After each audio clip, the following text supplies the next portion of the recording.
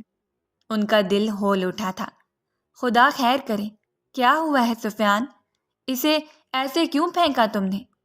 انہوں نے کھڑکی سے سارا منظر دیکھ لیا تھا، جبکہ وہ دوڑتے ہوئے ماں سے لپٹ گئی۔ آج ہی صرف کچھ دیر لیٹ ہوا ہوں میں، اور آج ہی کسی امیر زادے کے ساتھ اس کی گاڑی میں آئی ہے۔ پوچھیں اس سے، اس کا کیا حق بنتا تھا کسی غیر مرد کے ساتھ آنا، یا پھر یہ پہلے سے اس کے ساتھ مراسم بڑھا چکی ہے؟ سفیان نے ہر حد پار کرتے ہوئے ندیم بیگ کے سامنے ساری حقیقت کھول دی۔ کاشان اس وقت گھر پر موجود نہیں تھا۔ سفیان کی بیوی بھی اونگتے ہوئے کمرے سے باہر جھانکتی نظر آئی۔ شاید وہ نیند میں تھی اور دلچسپ منظر کو دیکھ کر اس کی آنکھیں مکمل طور پر کھل چکی تھیں۔ بابا ایسی بات نہیں ہے، وہ میرے کالج کے لیکچرار ہیں، سر ہیں وہ میرے۔ میں تو پیدل آ رہی تھی، لیکن پھر بارش زیادہ اور ندیم بیگ کے تھپڑ نے اس کی آواز کو حلق میں ہی دبا دیا۔ میں نے تمہیں اسی بات سے منع کیا تھا کہ کبھی باپ کو ہار مت آنے دینا، اور آج وہی ہوا جس کا مجھے ڈر تھا۔ وہیں کھڑی رہتی مر جاتی، لیکن کبھی تمہاری غیرت گوارا نہیں کر سکتی تھی کہ تم کسی غیر مرد کے ساتھ یہاں تک آؤ، وہ بھی میری دہلیز تک۔ وہ جلدی سے باپ کی جانب بڑھی تھی۔ اس کے آنسو حلق میں درد کرنے لگے۔ اس نے باپ کو تسلیاں دیتے ہوئے انہیں یقین دلانے کی کوشش کی تھی، جب نادیہ کی آواز نے اسے پلٹنے پر مجبور کر دیا۔ اب ایسے ان کوئی ایک ملاقات میں تو گھر تک نہیں چھوڑ جاتا، ضرور اس کے ساتھ پہلے ہی ملاقاتیں ہوتی رہی ہوں گی، کون جانے کالج میں کیا کچھ ہوتا ہے۔ نادیہ کی زہریلی آواز نے اس کے بھائی اور باپ کو مزید بھڑکا دیا تھا۔ ابا، اس پر بھی بد کرداری کا لیبل لگ چکا ہے، آپ اس کی بھی امیدیں اتار دیں کہ یہ اب آپ کے ہاتھ آئے گی، سفیان نے کہا تھا، اور وہ ایک دم جنونی انداز میں چیختے ہوئے سفیان کی جانب بڑھی اور بغیر بڑے بھائی کا لحاظ کیے اسے گریبان سے تھامتے ہوئے دور دھکیل دیا تھا۔ خاموش ہو جاؤ تم، میں بابا سے بات کر رہی ہوں نا۔ وہ اتنا زور سے چلائی تھی کہ سفیان حیرت سے اسے دیکھتا رہا۔ بات جب برداشت کی حد سے باہر چلی جائے تب انسان ایسے ہی اپنے اندر پھیلنے والے ہنگامے کو باہر لے آتا ہے۔ الٹا چور کوتوال کو ڈانٹے، اب یہ بڑے بھائی پر ہاتھ اٹھائے گی۔ نادیہ نے مزید لقمہ دیا اور وہ صحن کے درمیان میں ہی بیٹھ گئی۔ اس نے اپنا چہرہ پیٹ ڈالا تھا۔ اس کے رخسار پل بھر میں شدید سرخ ہو گئے۔ ہاں ٹھیک ہے، میں جانتی ہوں اسے پہلے سے، بلکہ بہت پہلے سے، حد سے زیادہ، خود سے زیادہ، ہر ایک سے زیادہ۔ وہ ضعفہ رضا ہے، میری خاموش محبت جس کے ہاتھوں میں نے صرف نظر انداز ہونا ہی سیکھا ہے۔ اور وہاں کھڑے ہر ایک شخص پر سکوت طاری ہو گیا۔ اس نے اپنے بالوں کو نوچتے ہوئے جنونی انداز میں اقرار کر لیا تھا، لیکن وہ یہ نہیں جانتی تھی کہ اس نے جس قیامت کو دعوت دی ہے وہ قیامت اسے نگلنے کے لیے تیار کھڑی ہے۔ وہ اسے ایک پل میں ہی نگل کر اس کا سارا کھیل ختم کر دے گی۔ محبت انسان کو کتنا بے بس کر دیتی ہے اسے آج اندازہ ہوا تھا۔ ندیم بیگ نے حکم دے دیا کہ اسے کمرے میں بند کر دیا جائے۔ آج کے بعد وہ کالج نہیں جائے گی، اور وہ رو رو کر ہلکان ہو چکی تھی۔ رخسانہ بیگم تو اس بات پر حیران تھی کہ آخر وہ ایسا کیسے کر سکتی ہے۔ اس کا بھائی اور اس کا باپ غصے سے آگ بگولا تھے۔ ایک چھوٹی سی غلطی کی بنا پر اسے اتنی بڑی سزا دی گئی، اور اسی سزا سے تنگ آ کر اس نے وہ سب کچھ اگل دیا جو وہ اگلنا نہیں چاہتی تھی۔ اس نے وہ لفظ بھی زبان سے نکال دیے جو تنہائی میں بھی نکالنے سے وہ ڈرتی تھی، اور آج یہی الفاظ اس کے گلے کی زنجیر بن گئے۔ ڈر، خوف، سب کچھ ختم ہو گیا۔ اب وہ ضد پر اٹک چکی تھی۔ اگر گھر والوں نے اسے ضد لگا لی تھی تو وہ بھی اپنی ضد پر قائم تھی۔ اس کے باپ نے کہہ دیا کہ یا تو اسے اگلے 10 دنوں کے اندر اندر راشدہ پھپھو کے بیٹے سے نکاح کرنا ہوگا، یا پھر وہ ہمیشہ کے لیے اس گھر کو چھوڑ کر چلی جائے، ان سے ہر ایک تعلق ختم کر کے۔ اس کے بعد وہ جہاں جائے ان کی بلا سے انہیں کوئی فرق نہیں پڑتا۔ اور اس نے کھڑے ہو کر منہ پر ہی انکار کر دیا۔ میں مر جاؤں گی، لیکن کاشف سے کبھی شادی نہیں کروں گی، کبھی بھی نہیں۔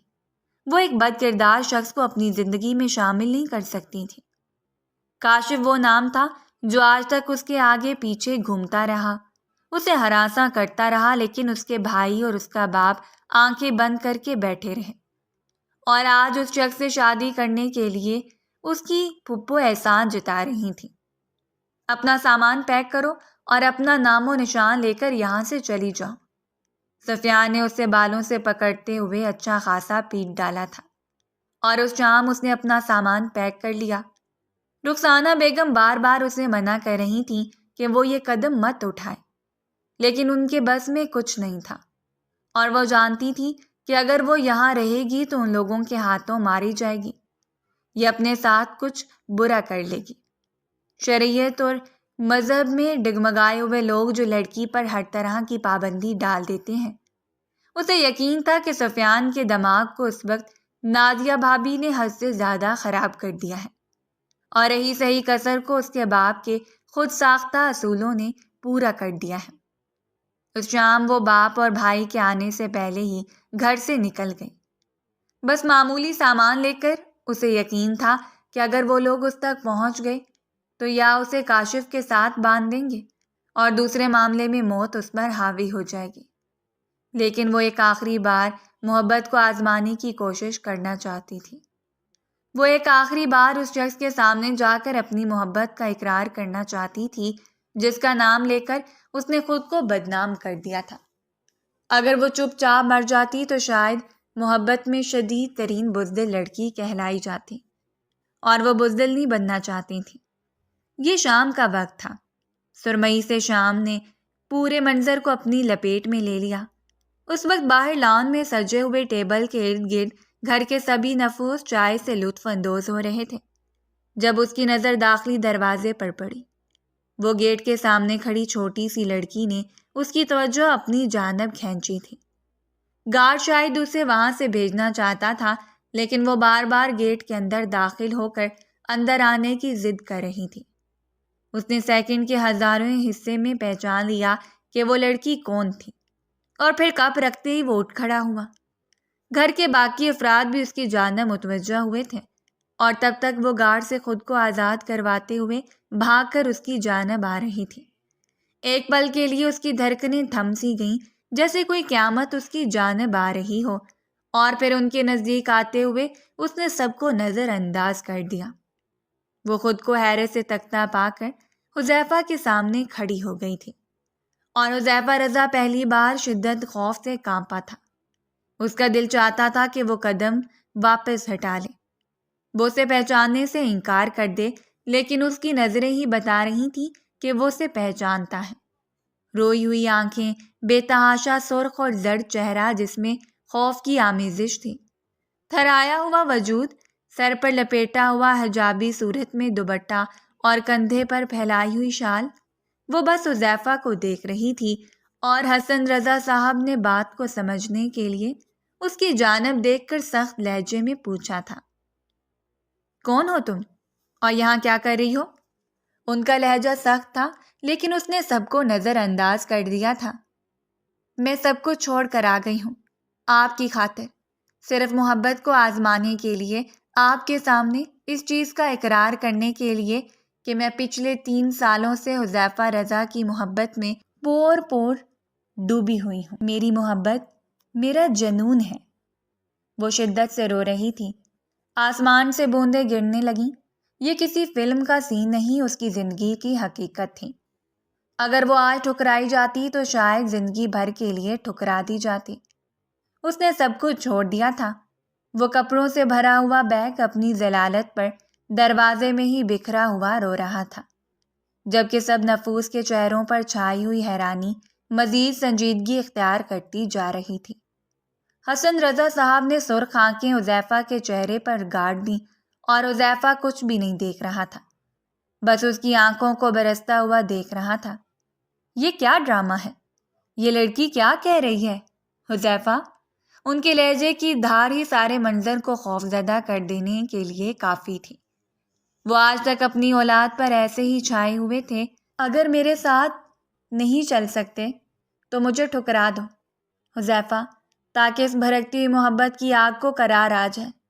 میں نے سب کے سامنے آپ کا نام لے کر کہہ دیا ہے کہ مجھے آپ سے محبت ہے۔ میں محبت کے بدلے محبت مانگنے نہیں آئی، لیکن میں ایک آخری بار اقرار کرنے آئی ہوں، تاکہ میری محبت کبھی بزدلی کا شکار نہ ہو جائے۔ میرے بعد کوئی یہ نہ کہتا پھرے کہ اس لڑکی نے بد کرداری دکھائی۔ آپ گواہ رہنا، میں نے صرف محبت کی ہے۔ اس کی باتوں میں کچھ بھی نہیں تھا، نہ ہی اسے پانے کی طلب اور نہ ہی ساتھ مانگنے کی بھیک۔ وہ بس اپنی محبت کا یقین دلا رہی تھی۔ حذیفہ، یہ لڑکی کیا بکواس کر رہی ہے؟ کیا تم اسے جانتے ہو؟ وہ قدم اٹھاتے ہوئے حذیفہ کی جانب بڑھے تھے جب علی نے آگے بڑھ کر انہیں سنبھال لیا تھا۔ بابا، میں بات کرتا ہوں، رک جائیں پلیز۔ اور پھر وہ پلٹ کر حذیفہ کو دیکھنے لگا۔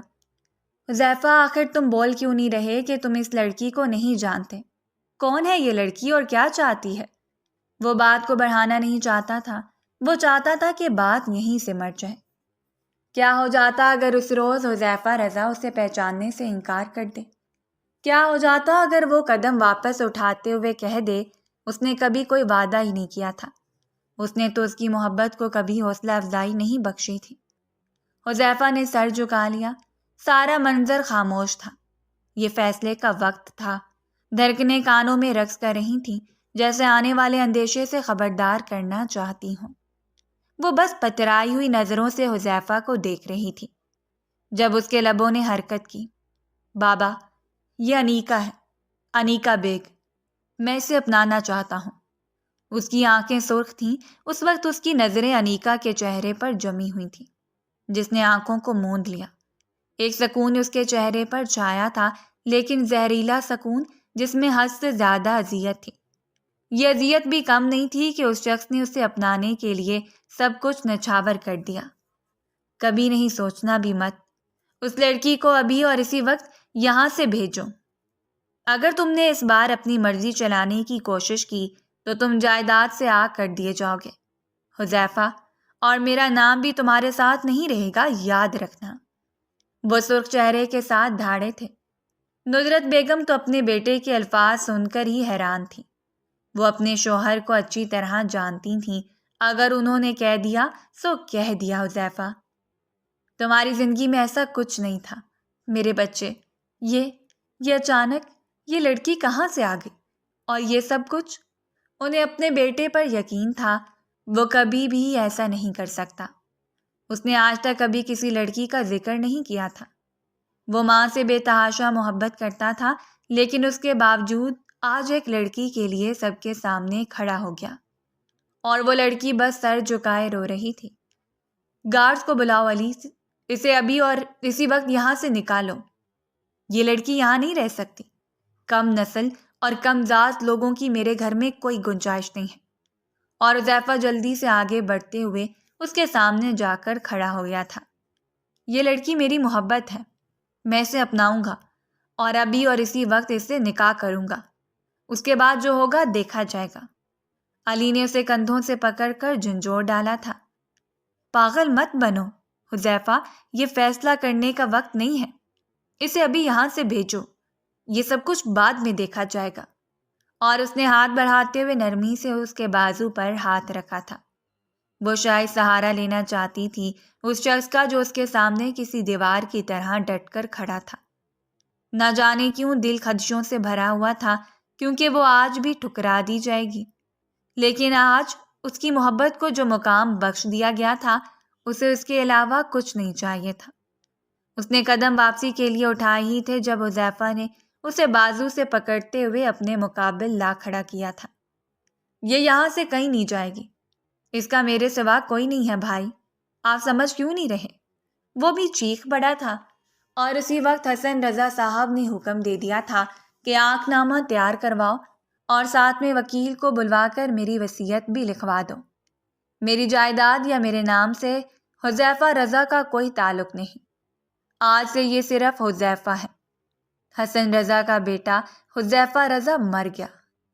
یہ سخت نہیں، سخت ترین فیصلہ تھا، اور اس روز اس نے اذیت سے سر جھکاتے ہوئے یہ فیصلہ تسلیم کر لیا۔ کس کس نے نہیں سمجھایا تھا؟ اس کی بہن اس کے قدموں سے لپٹ گئی تھی۔ اس کی ماں نے بے بسی سے روتے ہوئے اس کے سامنے ہاتھ جوڑ دیے تھے، اور اس کا باپ جس نے ہر رشتے سے ہی آزاد کر دیا۔ علی سمجھا سمجھا کر تھک چکا تھا کہ اس لڑکی کو واپس بھیج دو، لیکن نہ جانے کیوں وہ سب کے سامنے ڈٹ کر کھڑا ہو گیا۔ گھر میں قاضی کے ساتھ ساتھ وکیل کو بھی بلوا دیا گیا۔ اسے میں باپ کے نام کے ساتھ ساتھ جائیداد سے بھی آگ کر دیا گیا تھا۔ سب کچھ پل بھر میں علی کے نام منتقل کروا دیا گیا تھا، جبکہ وہ کہیں بھی نہیں تھا۔ نکاح کرو اور جاؤ یہاں سے۔ صرف آج کی رات بھی اسے وہاں رکنے کی اجازت تھی، اور صبح کا سورج نکلنے سے پہلے اسے یہاں سے چلے جانا تھا۔ ندرت بیگم کی طبیعت شدید خراب ہو چکی تھی۔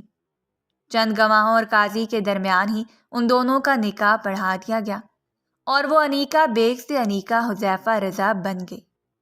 اس کی محبت، اس کی جنون، سب کو قرار تو ملا تھا، لیکن جیت نہیں ہو پائی تھی۔ وہ شخص اس کی خاطر سب کچھ ہار گیا تھا۔ اس کی عزت، اس کی ساکھ، اس کا مقام، سب کچھ ختم ہو گیا تھا، اور صرف اس کی خاطر اسے اندازہ تھا اس شخص کا احسان وہ کبھی نہیں اتار سکتی تھی۔ وہ یہ بھی جانتی تھی کہ وہ کبھی بھی اس سے محبت نہیں کر سکتا، اور نہ ہی وہ اس کی پسندیدہ لڑکی ہے۔ اس نے صرف اس کی عزت بچانے کے لیے یہ قدم اٹھایا ہے، اور شاید کوئی جذباتی رد عمل۔ وہ رات ہنگامہ خیز تھی۔ نکاح کے بعد وہ کچھ دیر کے لیے ہی حذیفہ کے کمرے میں آئی۔ حذیفہ نے حکم دیا تھا کہ بیگ تیار کر لو، اسے ابھی یہاں سے جانا ہے، جبکہ ندرت بیگم کی خراب طبیعت کی وجہ سے اسے کمرے میں آتے آتے 2 بج گئے۔ جس وقت وہ کمرے میں داخل ہوا، وہ صوفے پر بے آرام سی حالت میں سر ٹکائے آنکھیں موندے سو رہی تھی۔ اس کے چہرے کے تاثرات اسے دیکھتے ہی سخت ہو گئے۔ بالآخر وہی ہوا جس کا اسے ڈر تھا۔ اس لڑکی نے اپنے ساتھ ساتھ اس کی عزت بھی تباہ کر لی۔ آج اگر وہ اسے پہچاننے سے انکار کر دیتا تو شاید اس کے رشتے بچ جاتے، لیکن محبت کا بھرم ہمیشہ کے لیے ٹوٹ جانا تھا۔ جو بھی تھا، لیکن اسے اس بات کا یقین تھا کہ وہ لڑکی اسے جنون کی حد تک چاہتی ہے۔ اس کے چہرے پر بھیگے بھیگے آنسوؤں کے نشانات بتا رہے تھے کہ اس نے پورا دن روتے ہوئے گزار لیا تھا۔ بیڈ پر پڑے ہوئے بیگ کو دیکھ کر وہ قریب بیٹھ گیا اور اذیت سے سر جھکا دیا۔ اس روز وہ پہلی بار رویا تھا۔ اپنی ماں سے بچھڑتے وقت، ایسا حویلی کو الوداع کہتے وقت، اسے اس بات کا دکھ نہیں تھا کہ سب کچھ اسے چھن گیا، لیکن اسے اس بات کا افسوس ضرور تھا کہ وہ سب کچھ وہ حاصل نہیں کر پایا جس سب پر وہ حق رکھتا تھا، جس سب کے لیے اس نے اپنے باپ کے مد مقابل آ کر آواز اٹھائی تھی۔ وہ عزت، وہ مقام، وہ شہرت، وہ ہمیشہ کے لیے باغی مشہور ہو جائے گا جس نے اپنے باپ سے بغاوت کر ڈالی، وہ بھی ایک ایسی لڑکی کے لیے جسے وہ جانتا ہی نہیں تھا، جس کی کم عمری کے جذبات نے اس کی بنی بنائی عزت کو مٹی میں ملا دیا۔ فجر کی نماز کے بعد ہی وہ ہمیشہ کے لیے اس حویلی سے نکل گیا۔ کچھ بھی ساتھ نہیں لے کر گیا تھا، نہ ہی اس کے پاس کچھ تھا جسے وہ اپنے ساتھ لے کر جاتا۔ اس نے آخری بار الوداع کہتے ہوئے نظروں سے اس حویلی کو دیکھا تھا اور پھر وہاں سے نکل آیا، جبکہ اس کے پیچھے ہی وہ قدم اٹھاتے ہوئے وہ بھی اس کے قدم سے قدم ملانے کی کوشش کر رہی تھی، لیکن وہ شاید ایسا کبھی بھی نہیں کر سکتی تھی، کیونکہ حذیفہ رضا کے مقام کو حاصل کرنا اس کے بس کی بات نہیں تھی۔ وہ ایسا شخص تھا جو اس کی نظر میں ایک اونچا مقام اور مرتبہ رکھتا تھا جس کے قریب جانے کا بھی وہ تصور نہیں کر سکتی تھی۔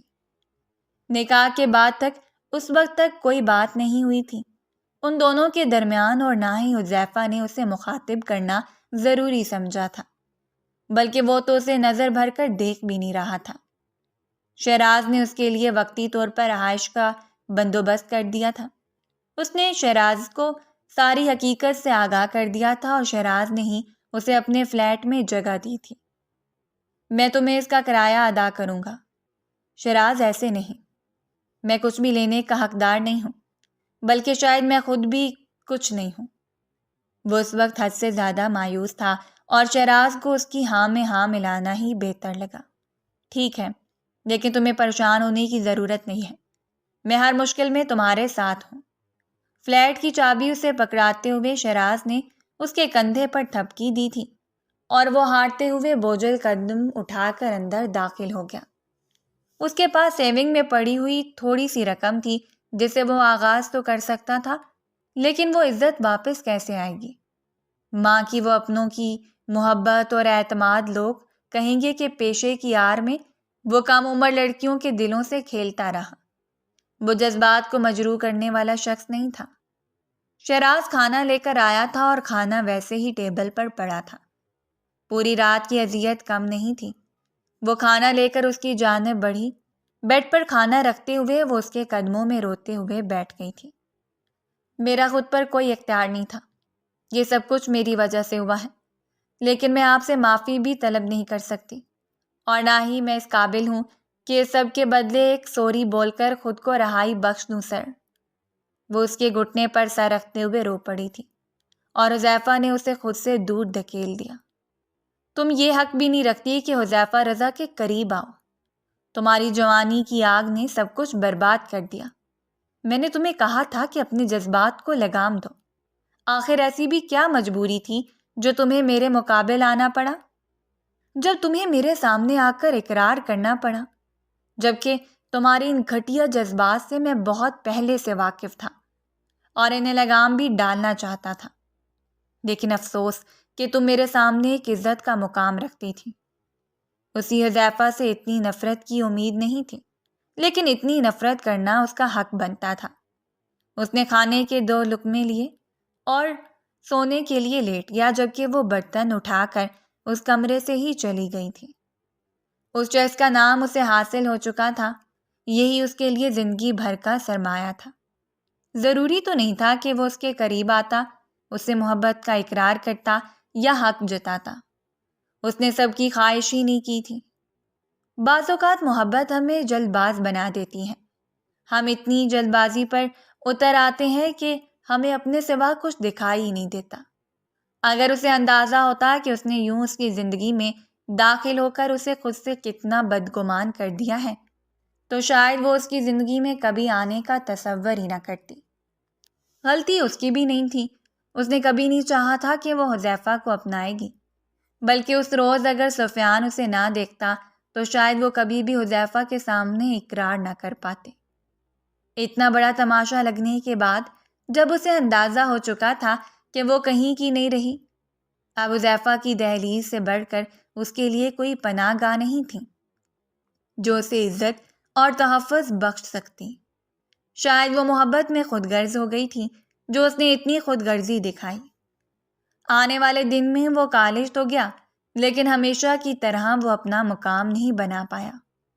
اسے یوں محسوس ہوتا تھا جیسے وہاں موجود لوگ اسے معنی خیز نظروں سے دیکھتے ہیں، جیسے اس کے پیٹھ پیچھے سرگوشیاں ہوتی ہیں، جیسے اس پر بدکرداری کا لیبل لگا دیا گیا ہے۔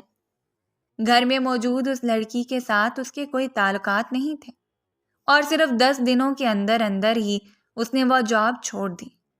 وہ علی سے رابطے میں تھا، لیکن کم۔ وہ نہیں چاہتا تھا کہ وہ اپنی ضروریات کا بوجھ علی کے کندھوں پر ڈالے یا پھر ان لوگوں پر ڈیپینڈ کرے۔ اس کے باپ نے اسے ہر جانب سے بلاک کر دیا تھا، یعنی ان کی زندگی میں اس کی کوئی ضرورت نہیں تھی، جبکہ وہ علی کے نمبر پر ہی ماں سے بات کر لیا کرتا، وہ بھی حسن صاحب کی غیر موجودگی میں، ورنہ وہ اتنی اجازت نہیں دیتے تھے کہ وہ گھر والوں سے رابطہ رکھتا۔ علی بھی ان سے چھپ کر اس سے رابطہ کیا کرتا۔ علی نے اپنی مدد کی پیشکش کی تھی، لیکن اس نے چھوٹتے ہی انکار کر دیا۔ 10 دنوں کے اندر اندر ہی اس نے کالج سے ریزائن کر لیا۔ وہ مزید وہاں جاب نہیں کر سکتا تھا۔ اس نے ارد گرد اپلائی کیا، لیکن اتنا جلدی عزت دار مقام پانا آسان نہیں تھا۔ انیکا کے گھر والوں کو معلوم ہو چکا تھا کہ اس نے نکاح کر لیا ہے، اور اس چیز نے اس کے باپ کو مزید بدگمان کیا تھا۔ انہیں یہ بھی معلوم ہوا تھا کہ نکاح کرنے والا شخص شہر کا جانا مانا بزنس مین کا بیٹا حذیفہ رضا ہے۔ وہ زارا سے مکمل رابطے میں تھی۔ زارا کے نمبر سے ہی وہ ماں کے ساتھ بات کر لیا کرتی تھی، اور دوسرے لوگوں نے اس کے ساتھ رابطہ رکھنا ضروری نہیں سمجھا تھا۔ وہ بس ماں کو تسلی دے دیا کرتی کہ وہ بہت خوش ہے، اور شاید وہ حذیفہ کے ساتھ خوش تھی بھی۔ حذیفہ اس سے بات نہیں کرتا تھا، لیکن اس کے سر پر ایک سائے کی طرح موجود تھا۔ اس کا نام اس کے نام کے ساتھ موجود تھا، اسے اور کیا چاہیے تھا؟ وہ گھر کے کام کاج کیا کرتی، حذیفہ کا مکمل خیال رکھتی۔ گھر میں ایک عورت کی ساری ذمہ داریاں اس نے بخوبی سر انجام دی تھیں، اور حذیفہ بھی آہستہ آہستہ اس کا عادی ہو چلا تھا۔ اب اسے کسی چیز کی کوئی فکر نہیں رہا کرتی۔ اس نے حذیفہ سے اجازت طلب کی تھی کہ وہ جاب کرنا چاہتی ہے، لیکن حذیفہ نے انکار کر دیا۔ میں ابھی اس قابل ہوں کہ تمہیں 2 وقت کا کھانا میسر کر سکوں۔ اسے شاید برا لگا تھا، وہ بس سر جھکائے واپس لوٹ آئی۔ حذیفہ زیادہ بحث نہیں کیا کرتا، نہ ہی اسے زیادہ مخاطب کیا کرتا تھا۔ شاید وہ ابھی بھی اس سے بدگمان تھا۔ انیکا نے کافی بار بدگمانی کو ختم کرنے کی کوشش کی تھی، لیکن حذیفہ نے کوئی مثبت جواب نہیں دیا تھا۔ شراز نے آفر کی تھی کہ جب تک اسے کوئی معقول جاب نہیں مل جاتی، تب تک وہ اس کے آفس میں معاملات ہینڈل کر سکتا ہے، اور جب کوئی راستہ نظر نہیں آیا تو ایک بار پھر اسے شراز کی بات ماننا پڑی۔ لیکن وہ مسلسل اسی کوشش میں تھا کہ اسے کوئی اچھی جاب مل جائے۔ نکاح کو 2 ماہ کا عرصہ گزر چکا تھا، اور ان 2 مہینوں میں حالات نے اسے جتنا ستایا تھا صرف وہ جانتا تھا اور خدا کی ذات۔ لیکن حالات کے گرداب میں پھنس کر وہ خود کو ہمیشہ مایوس ہونے سے باز رکھتا۔ اس روز کافی دنوں کے بعد زارا نے اسے کال کی تھی، اور وہ کام کرتے ہوئے زارا سے بات کرنے لگی۔ اس وقت وہ بریانی بنا رہی تھی، کیونکہ حذیفہ بریانی بہت شوق سے کھاتا تھا۔ موبائل کان سے لگائے وہ جلدی جلدی ہاتھ چلا رہی تھی، جب زارا نے شوق سے لہجے میں پوچھا تھا، آج کہیں تم لوگوں کا رومانٹک ڈیٹ منانے کا ارادہ ہے جو اتنا اہتمام کر رہی ہو؟ اور وہ مسکرا دی۔ چہرے کی رنگت خود بخود ہی سرخ ہو گئی۔ حذیفہ کی ہمراہی میں وہ پہلے سے زیادہ خوبصورت ہو چکی تھی۔ بھلے ہی وہ اس پر توجہ نہیں دیتا تھا، لیکن یہ احساس ہی کافی تھا کہ اس کے پاس حذیفہ رضا موجود ہے۔ جی نہیں، اتنا رومانس کبھی نہیں جھاڑا۔ ویسے بھی میں ایک ان رومانٹک بندے کی بیوی ہوں۔ وہ ہلکا سا مسکرائی۔ زارا کے ساتھ بات کرتے ہوئے وہ کافی کمفرٹیبل رہا کرتی تھی۔ نہ کرو، کالج میں تو سر حذیفہ کافی رومانٹک نظر آتے تھے۔ زارا کسی اور ہی موڈ میں تھی۔ مجھے تو لگتا ہے کہ ہر رات ہی وہ تمہیں کافی رومانٹک ٹائم دیتے ہوں گے۔ اور وہ کھلکھلا کر ہنس پڑی۔ 2 مہینوں میں وہ پہلی بار اس قدر کھلکھلا کر ہنسی تھی۔ وہ تمہارے خیال میں ہی رومانٹک ہے، اور حقیقت اس سے مختلف ہے۔ محترم کبھی میرے لیے ایک پھول تک نہیں لے آئے، اور تم رات رات بھر جاگنے کے بارے میں بات کرتی ہو۔ اس نے پلٹ کر دروازے میں دیکھا تھا اور تھم سی گئی۔ زارا کچھ بات کر رہی تھی، موبائل اس کے ہاتھ سے چھوٹتا چلا گیا۔ سب کچھ تھم چکا تھا۔ اس کی دھڑکنیں تیز تھی اور مقابل کی آنکھیں سرخ۔ وہ قدم اٹھاتے ہوئے اس کے نزدیک سے نزدیک تر آ رہا تھا۔ ہیلو ہیلو کرنے کے بعد زارا نے کال کاٹ دی تھی۔ وہ قدم اٹھائے دیوار کے ساتھ لگ گئی، جبکہ وہ اس کے اس قدر قریب تھا کہ اس کی سانسیں انیکا کی گردن کو جھلسا رہی تھیں۔ اس نے پھولی ہوئی سانس سے وضاحت دینی چاہی، جب حذیفہ نے سختی سے اس کا منہ اپنی جانب موڑا تھا۔ یہی سب کچھ پانے کے لیے تو تم نے مجھے حاصل کیا ہے، وہ بھی اتنی کوششوں کے بعد، اور اگر تمہیں یہ سب کچھ ہی نہیں مل پایا تو خسارہ تو ہوگا۔ وہ شاید غلط سمجھ رہا تھا۔ ایسا نہیں ہے، میں نے ایسا کبھی نہیں سوچا۔ میں سب کچھ اپنے کانوں سے سن چکا ہوں، اور ویسے بھی یہ کچھ غلط نہیں ہے۔ تم حق رکھتی ہو، تم نے مجھے حاصل کیا ہے تو یہ سب کچھ تو ہونا چاہیے، ورنہ شاید تم کسی اور دہلیز پر چلی جاؤ۔ اس نے آج حد ہی پار کر دی تھی۔ چلو آؤ، آج میں تمہیں اپنے رومانٹک انداز سے واقف کرواتا ہوں، تاکہ تمہارا یہ شکوہ بھی ختم ہو جائے کہ تم نے حذیفہ کے رومانٹک موڈ کو نہیں دیکھا۔ اس کی جانب جھک کر اس نے اس کی کمر کو تھام کر اسے اپنے ساتھ لگا لیا تھا، اور پھر جھکتے ہوئے وہ اس کے لبوں کو شدت سے چھونے لگا۔ اپنی ساری شدت کو اس کے لبوں پر انڈیلتے ہوئے وہ اس کی پھولی ہوئی سانسوں کو بحال ہونے دینا چاہتا تھا، جبکہ خون کے ننھے سے قطرے اس کے لبوں پر نمودار ہو گیا، جس سے انگوٹھے سے سہلاتے ہوئے اس نے جھک کر اسے بازو میں اٹھا لیا تھا۔ تمہیں فکر نہیں کرنی چاہیے۔ میں وہی سر حذیفہ ہوں جس کی پرسنالٹی سے، جس کی باڈی سے انسپائر ہو کر تم نے اتنا بڑا قدم اٹھایا، اتنا بڑا کھیل رچانا پڑا تمہیں۔ وہ مزاحمت کرتی رہی تھی، لیکن اس کی کسی بھی مزاحمت کو خاطر میں نہ لاتے ہوئے حذیفہ نے اسے بیڈ پر لٹا دیا۔ آج جو کچھ اس نے سنا تھا وہ اس کی جانب سے مزید بدگمان ہو چکا تھا۔ وہ سوچ بھی نہیں سکتا تھا کہ وہ اس طرح کا ارادہ رکھتی ہے۔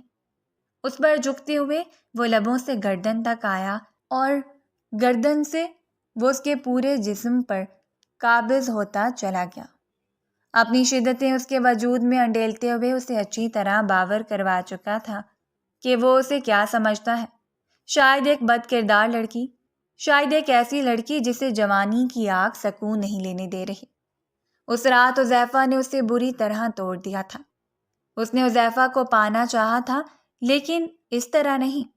اسے شدید شرمندگی کے گڑھے میں دھکیلتے ہوئے وہ اسے کمرے سے چلا گیا، لیکن وہ پوری رات ہی ٹوٹ پھوٹ کا شکار رہی۔ محبت صرف لڑکوں کا کام نہیں ہے۔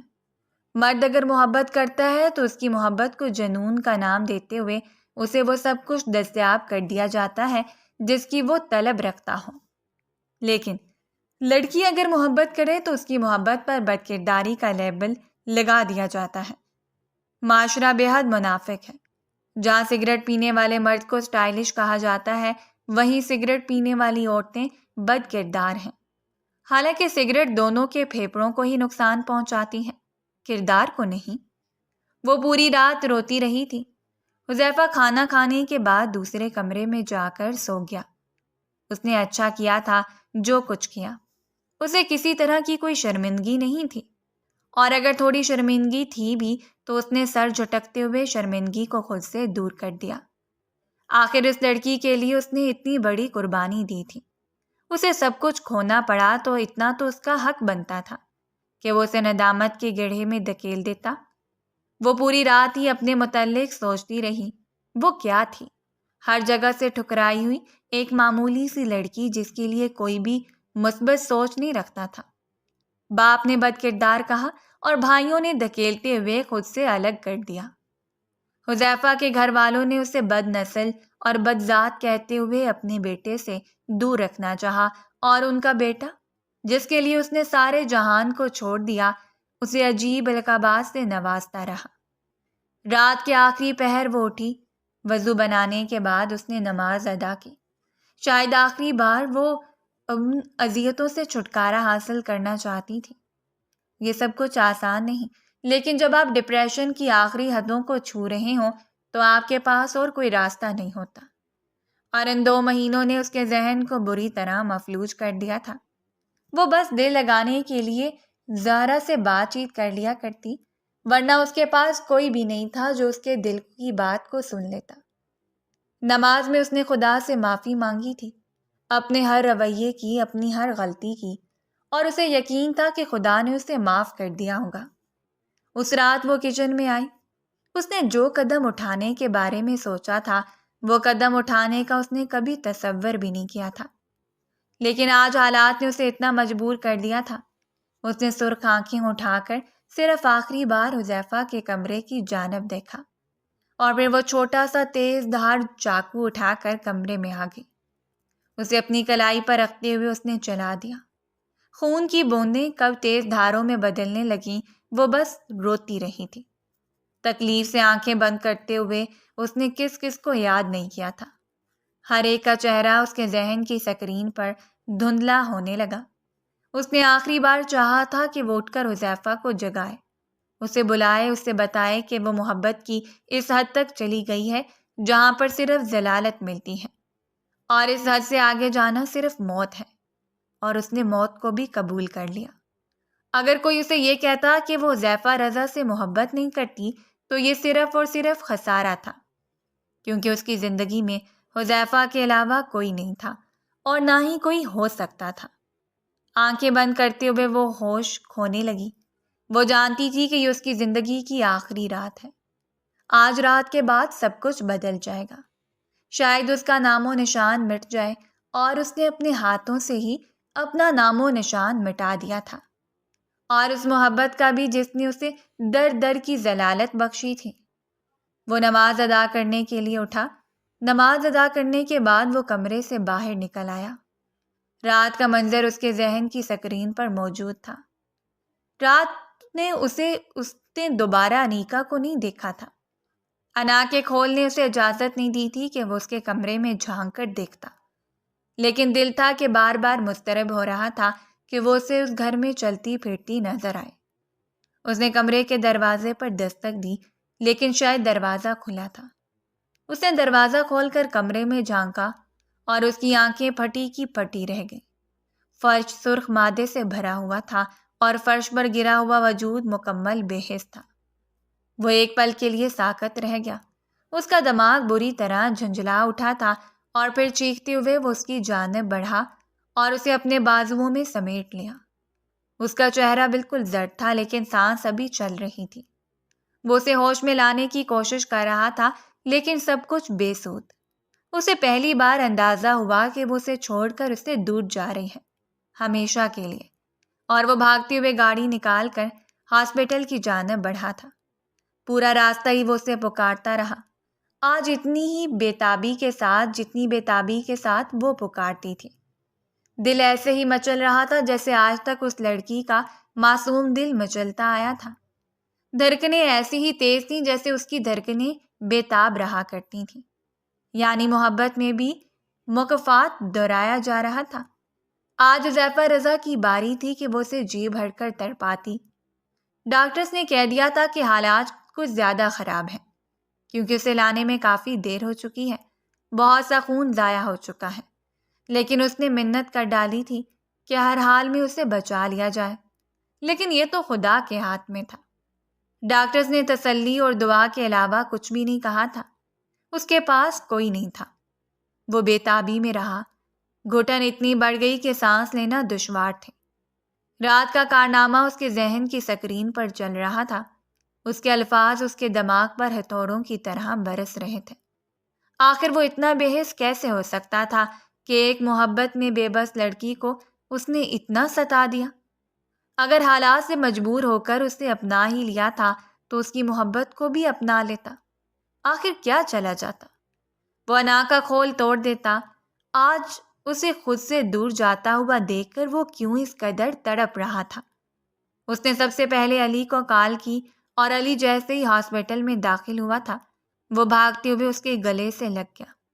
آج وہ علی کے سامنے پہلی بار چھوٹا بھائی بن کر رویا تھا، اور علی نے اس کے تڑپتے ہوئے وجود کو خود میں سمیٹ لیا۔ فکر مت کرو، میں کچھ نہیں ہونے دوں گا۔ تم بتاؤ آخر یہ سب کچھ ہوا کیسے؟ علی نے خود ڈاکٹر سے بات کی تھی، لیکن ابھی کوئی مثبت جواب نہیں آیا تھا۔ اس نے ساری سچویشن علی کے سامنے رکھ دی، اور علی اسے حیرت سے دیکھتا رہا۔ پہلے دن سے بنی ہوئی کہانی اس نے علی کے سامنے دہرا دی تھی، اور علی نے اذیت سے سر جھکا لیا۔ ایک معصوم سی لڑکی اس قدر محبت کا شکار تھی کہ اسے یہ قدم اٹھانا پڑا، اور وہ بھی اس شخص کو پا لینے کے بعد۔ اسے اپنے بھائی پر بھی ترس آیا تھا۔ ڈاکٹرز نے کہا تھا کہ اگر 24 گھنٹوں کے بعد اسے ہوش آ گیا تو پھر اس کی حالت میں بہتری آ جائے گی، اور 24 گھنٹے بہت مشکل تھے۔ زارا کے نمبر پر کال کرتے ہوئے اس نے زارا سے کہا تھا کہ وہ اس کی ماں کو بتا دے۔ علی نے اپنے باپ کو بھی سب کچھ بتا دیا تھا، اور وہ ندامت سے وہیں کھڑے رہے۔ ان کے بیٹے نے محبت نہیں کی تھی، بلکہ محبت میں ڈوبی ہوئی ایک لڑکی کو سہارا دیا تھا، صرف اس کی عزت بچانے کے لیے، اور وہ سمجھ ہی نہیں پائے۔ شاید وقت گزرنے کے بعد سب کو ہی پچھتاوا ہوتا ہے۔ رخسانہ بیگم نے چیختے ہوئے ندیم بیگ کے سامنے اپنی بیٹی کی حقیقت کھول دی تھی۔ وہ موت کے مقام پر کھڑی ہے۔ اس کے بھائیوں نے اس وقت بھی جانے سے انکار کر دیا، لیکن نہ جانے کس ندامت کے زیر اثر ندیم بیگ اٹھ کھڑا ہوا۔ وہ رخسانہ بیگم کے ساتھ ہاسپٹل تک آیا تھا، اور رخسانہ بیگم کی حالت کافی خراب تھی۔ ندیم بیگ نے پہلی بار اسے تڑپتے ہوئے لڑکے کو دیکھا تھا جو ان کی بیٹی کی تکلیف میں رو رہا تھا۔ شاید اس کا انتخاب بہتر تھا۔ وہ سر جھکا کر کافی دیر سوچتے رہے۔ جب ڈاکٹرز نے آ کر اطلاع دی کہ اسے ہوش آ گیا ہے، شکر گزاری کے علاوہ کچھ نہیں تھا۔ کمرے میں منتقل کرنے کے بعد حذیفہ نے اس سے ملاقات کی تھی۔ علی کے بعد حسن رضا ندرت بیگم کے ساتھ ہاسپٹل تک آئے تھے، لیکن حذیفہ کو کسی کی پرواہ نہیں تھی۔ وہ ان سب کے سامنے، اس لڑکی کے سامنے گھٹنوں کے بل بیٹھ گیا تھا۔ وہ اس کا ہاتھ تھامتے ہوئے شدت سے رو رہا تھا اور وہ بھی اذیت سے حذیفہ کو دیکھ کر روتی رہی تھی۔ اس شخص کے نصیب میں آ کر اس نے اسے تکلیف اور اذیتوں کے علاوہ کچھ نہیں دیا تھا، لیکن اس بار حذیفہ رضا نے وعدہ کیا تھا کہ اس زندگی کی شروعات اتنی حسین ہوگی کہ اس میں کسی کو بھی مداخلت کی اجازت نہیں ہوگی۔ ندیم بیگ نے معافی طلب کرنی چاہی۔ حسن رضا صاحب اسے اس بات پر قائل کر رہے تھے کہ وہ اپنے وصیت نامہ بدلوا دیں گے، وہ اسے دوبارہ اس کا حق اور حصہ دیں گے، عاق نامہ منسوخ کروا دیا جائے گا۔ ندرت بیگم نے التجا کی تھی کہ وہ گھر لوٹ آئے، لیکن اس نے سب سے معذرت کر لی تھی۔ اسے کچھ نہیں چاہیے تھا، بس اس بے ضرر سی معصوم لڑکی کے ساتھ ایک حسین شروعات، ایک محبت بھری پرسکون زندگی کی شروعات کے علاوہ کچھ بھی نہیں۔ وہ ایک دوسرے کے سہارے کے لیے کافی تھے۔ ندرت بیگم کے ماتھے پر لب رکھتے ہوئے اس نے وعدہ کیا تھا کہ وہ ہر روز ان سے ملنے آیا کرے گا، لیکن اب اس حویلی میں دوبارہ نہیں آ سکتا۔ جو رشتے ایک بار آپ سے اپنا دامن چھڑا لیں، دوبارہ ان پر اعتماد نہ کریں تو بہتر ہے۔ ان کے ساتھ تعلقات بہترین رکھیں، پھر بھی ان پر انحصار مت کریں۔ خدا نے اسے نئی زندگی عطا کی تھی اور یہ زندگی بھی حذیفہ رضا کے نام تھی۔ اس کی زندگی میں کوئی اور تھا بھی نہیں، وہ جس کے سہارے زندہ رہتی، اور آج کے بعد یہ حسین شروعات صرف محبت کے نام تھی، ایسی محبت جو ایک جنون بھری عاشق لڑکی کے نام لکھی گئی۔